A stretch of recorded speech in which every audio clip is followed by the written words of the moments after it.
Hello guys, this is Sikha. Welcome to my another video. আজি বহুত দিনৰ মূৰত ভিডিঅ' কৰিলোঁ।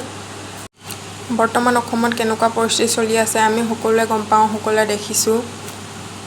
ভগৱানৰ কৃপাত আমি থকা ঠাইডোখৰত তেনেকুৱা পৰিস্থিতি হোৱাগৈ নাই, কিন্তু ওচৰে পাজৰে হৈছে বাৰু ক'ৰবাত। যিসকলৰ হৈছে তেওঁলোকে মানে সকলোবোৰ হেৰুৱাইছে, নিজৰ ঘৰৰ বস্তু বাহনিৰ পৰা আদি কৰি ঘৰ দুৱাৰ, জীৱ জন্তু, কোনোবাই নিজৰ আত্মীয়জনক হেৰুৱাইছে।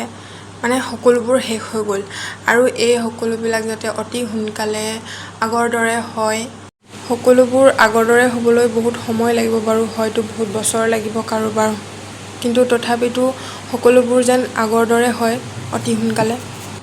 এই বস্তুবোৰ দাদা মানে মোৰ বৰজনা, তেওঁ নিজে যিমানটো পাৰে সিমানটো কৰিবলৈ চেষ্টা কৰিছে, সহায় কৰিবলৈ বুলি।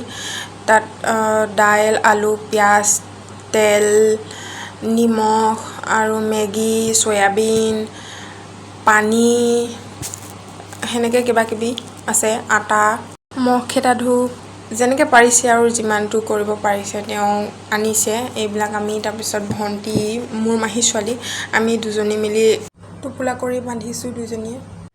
বস্তুবোৰ 27 জুলাইৰ দিনা শিমলুগুৰিত দিলেগৈ। তাত তেওঁলোকৰ মাহীয়েকৰ ঘৰ আছে, মোমায়েকৰ ঘৰ আছে মানে, আৰু মাহীয়েকৰহঁতৰ ঘৰতো পানী সোমালে বহুত, ওচৰ চুবুৰীয়া সকলোকে দিলেগৈ, মানে সেই গাঁওখনত দিলেগৈ। মই গাঁওখনৰ নাম ইমান ভালকৈ নাজানো।